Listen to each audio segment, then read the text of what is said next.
Hello, BookTube, and welcome back to Book Trek 2022. This is a 2-month mission that I've embarked on with Vin, who originated this event, and a couple of other booktubers where we talk about Star Trek fiction in August and September.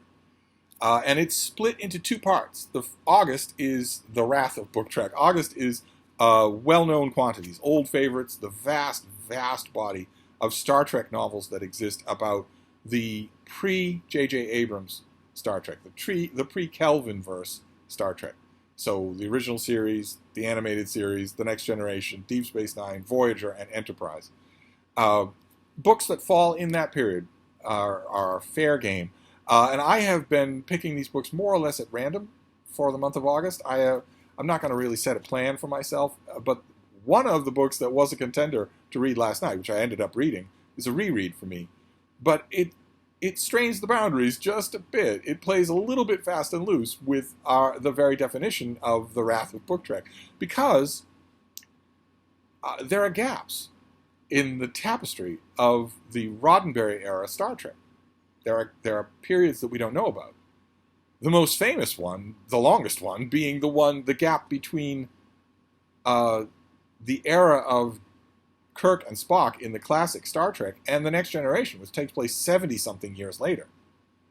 There is no gap like that. Star Trek The Next Generation, Star Trek Voyager, and Star Trek Deep Space Nine are all relatively contemporaneous. Voyager, maybe not so much because they're on the other side of the galaxy, but still, they come from the same time. They know the same contemporaries. But Star Trek The Next Generation is a long time after the original Star Trek. They still managed to draw some tight connections, and you have to keep in mind that the time frame of the original Star Trek was lengthened while still being the original Star Trek. We follow those characters as years and then decades pass. They get older and older and older. Kirk in Star Trek II, The Wrath of Khan, meets a son who had not yet been born when the Kirk we see in the original show is commanding his Enterprise. That's how much time has passed. And more time passes after that, while still we're following these characters. So you edge closer and closer and closer to Star Trek The Next Generation. How many characters alive in Star Trek The Next Generation remember the Kittimer Accords, which is one of the latest historical events in canonical original series Star Trek? How many of them remember that? It's not that long ago. It's not as long ago as Kirk entering the neutral zone or whatever.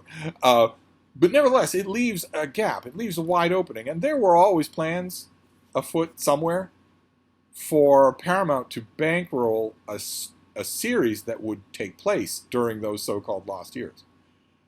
There were always plans to do that. For a long time, the serious plans were that George Takei would reprise his role as Captain Sulu on board the Excelsior. The Excelsior we would follow its adventures during that time period, and you would have natural opportunities for any of the original cast members to come on in their later lives. You would have natural opportunities for that to happen, but it would take you a lot closer to Captain Picard, to the Enterprise D. It would take you a lot closer to that. But we never got that. That never happened. And it's been a fairly fruitful ground for fan fiction, but not so much for sanctioned, official, lawyer-approved fiction, because Paramount won't give up on the possibility that that could happen. They don't want anybody poaching on that territory. They don't want stories taking hold in a kind of extended Star Wars universe that they might have to flush down the toilet, the way Kathleen Kennedy did for Star Wars the extended universe. Nevertheless, I think those extended novels, those few novels set in those so-called lost years, count. They're still anchored in the original series. So I picked one of those. I picked one that I read back in the 1990s when it appeared, and I largely didn't like it. Then I had my issues with the author, and I still do. But I thought, give it another try with a wide open mind and see. I picked The Captain's Daughter by Peter David, which, as you can see, that is Captain Sulu. That is the Excelsior in the background. This is not taking place when Sulu was helmsman for the Enterprise. This is the Excelsior, and it's also taking place in the time frame of one of the latest movies, of the last time we ever see Jim Kirk. which is Star Trek Generations, which shows us the launching of the Enterprise B.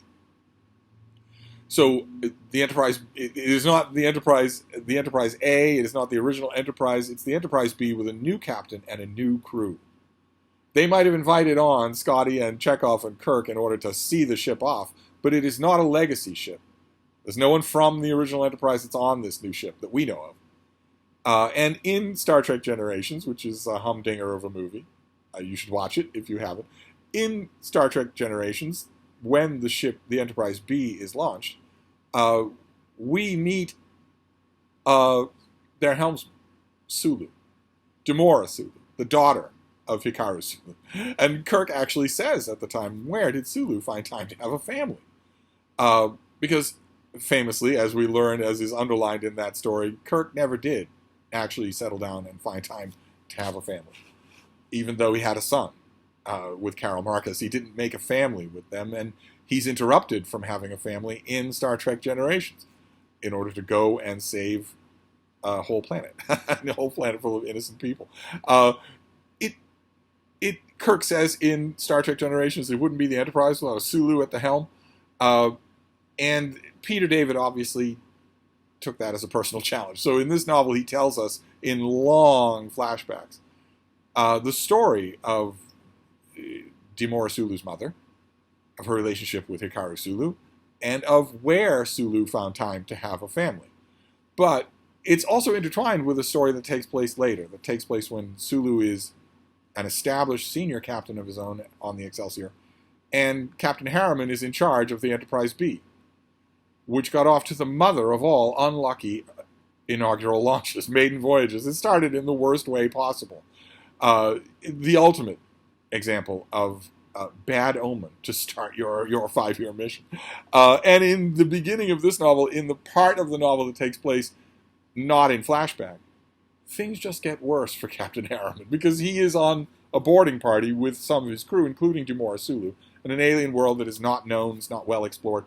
It has some remnants of an ancient civilization, but it has no current inhabitants.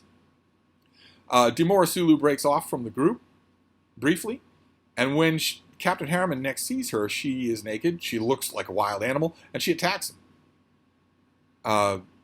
And has to be fended off. And eventually, he has to phaser her dead. This guy can't catch a break. Now, I'll leave it to you. I don't want to spoil anything about this novel. I'll leave it to you whether or not Paramount gave Peter David permission to kill a named character in a canonical movie or not. But, nevertheless, ripples of that event flow outward at the beginning of this novel. Sulu is eventually notified by Janice Rand, who was Yeoman Rand in the original Star Trek and who went on to become a member of the Excelsior's crew, commander on the Excelsior's crew, lieutenant commander. She breaks the news to him. And the scene is really good. It's well done. Peter David can definitely write an affecting, emotional scene. And he also likes to throw in little Peter Davidisms. He does it in every book. Little things that no one's going to care about. Paramount is not going to get down his throat about them, but they're going to get fans endlessly speculating. And he does it even in that scene. He has Janice Rand tell Sulu that she knows what it's like to lose a child. Didn't you ever wonder why I left Starfleet for a few years? It's because I had a daughter. And she died when she was young. As advanced as our society is, some people still die when they're young. She died when she was very young, and Janice Rand went back to Starfleet. And Sulu, in the scene, just looks at her and says, well, you must have been heartbroken, and so must the father have been. And she says, well, the father's dead now too, and I never told him. I felt that he had a great destiny of his own, so he never knew. And you were obviously supposed to interpret from that the child that is dead, that the father was Jim Kirk. You're obviously supposed to draw that interpretation, and yet that's all that Peter David does. He doesn't dwell on it at all. He drops things like that 1,000,000 times in this book. 1,000,000 times. There's one point when Captain Harriman he's about to say, go ahead, do tell his crew to get going with all of their orders, and he gives a phrase that is popular that that was popularized in Star Trek by Captain Picard. But it's not called that because Captain Picard is still a half a century in the future. Instead, we're told that it was a signature saying of Captain Pike.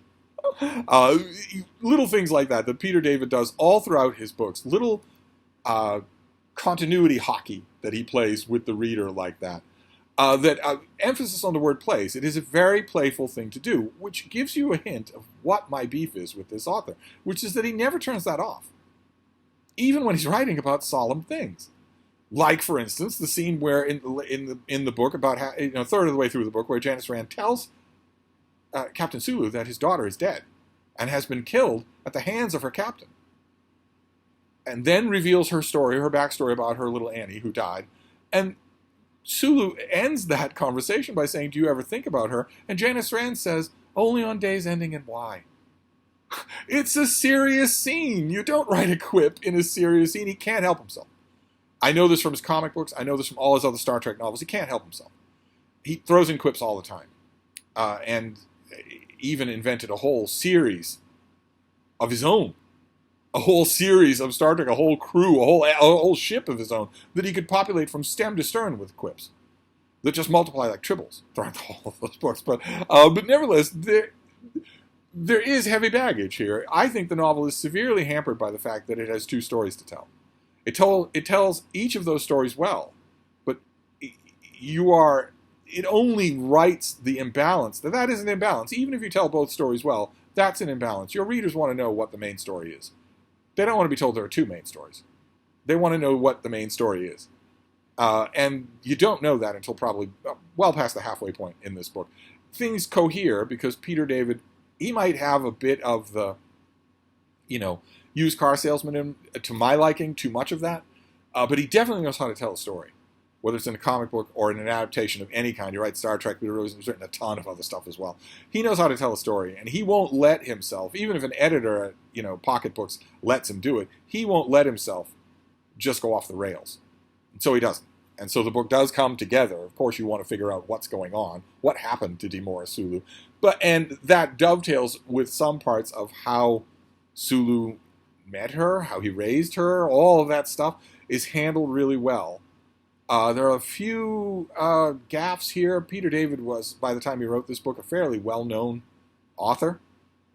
He's one of the fan favorite authors in Star Trek fiction. I imagine that allows him to get away with continuity gaffes that might be, beetled over and fixed by sub-editors if it was a less well-known author. I think that's why there's such an illicit thrill to reading his books. His book Vendetta, oh my God. It's one continuity gaffe or a wrecking ball continuity after another, and you love it. You absolutely love it. It's such a great story. Same thing is true here. My main problem with The Captain's Daughter is that I don't know Sulu any better at the end of the book than I did at the beginning. And I should know him intimately. I should know him perfectly well. This is not just his present during trying times and a tragedy, but also his past. And I didn't get that impression at all. And I get the strong idea from this book that the reason why is because Peter David doesn't have anything to go on. We never got that later Sulu. And I would argue that if that's the case, that's bad. If you're an author who needs to sit down and watch a movie in order to get a grasp of your character, maybe you shouldn't be writing that character. But I did enjoy this a whole lot more than I did 30 years ago. So there's that. Anyway, there's something to be said for it. It is, I think, very entertaining. A little bit predictable. Mercifully small-scaled. A lot of Star Trek fiction, especially in the 90s, just reached for the whole universe ending if things didn't go well. And there's only so much of that I can take. There's only so much of that that's convincing, book after book after book. Sometimes, a planetary emergency is just a planetary emergency. And there's a small-scale element to this that I really liked. I appreciated it better.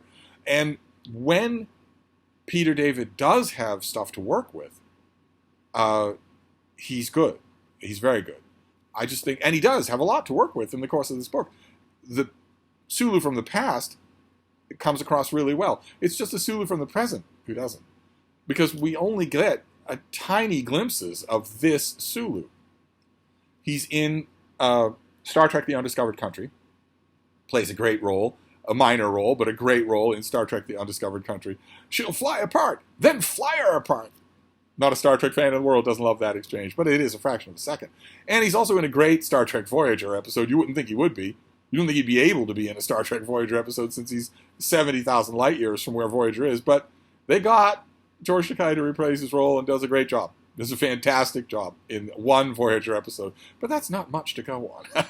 And that episode takes a wrecking ball to continuity on its own with a certain Klingon. But there's not much to go on, and for that era, for the lost era of Sulu, and we don't get much more in this book. I was entertained by it more than I was the first time. That's the most that I can say about it. So I don't know if Book Trek 2022 is going to mirror the progression of Book Trek 2021 by doing the original series in week 1, which is now over, and then moving on to the next generation for week 2. I certainly haven't been doing that. So maybe I won't. I'm going to leave this to random chance and see what I pick for tomorrow, or what I read tonight. This was relatively random chance. The other thing that came up when I spun the wheel was something that I've read so many times that I don't need to read it again for you or anybody else. We'll see what the spinning of the wheel does tonight. I'm happier with that than I am with saying, all right, I'm not going to do anything to connect it with the original series now. I'm going to move on to the next generation. Although great deal of the books that I haven't read are Next Generation novels, so maybe that'll happen naturally. But anyway, that's my book trek for today, The Captain's Daughter, Peter David. I'm sure that he's a fan favorite of a lot of you who are out there. And I like him. I like him fine. It's just, he never strikes me as elevating the story over the shtick. And that might seem like the pinnacle of hypocrisy coming from a writer who, such as myself, is rather fond of shtick. But if you've got an important story to tell, I would like to have the idea, when I want to be serious in prose, I am serious in prose. I'd like to have the idea that Peter David is able to do that, and I've never got that impression. Never. He wrote a novelization for one of the X-Men movies. The scene where one character is brutally attacking another character has a joke in it. So my hang-ups with the author didn't go anywhere for the reading of this book, which I think is one of his better-selling Star Trek novels. I'm not going to do what I threatened last year, which is just to swear off this author. I enjoyed it. I was entertained. If an author can keep consistently doing that, I will not swear off them. But I'm looking for a more serious Star Trek novel tonight. We'll see if I get it. Maybe not. I'll let you know. You'll be the first to know. We'll find out tomorrow when we resume Book Trek 2021. Thank you, BookTube.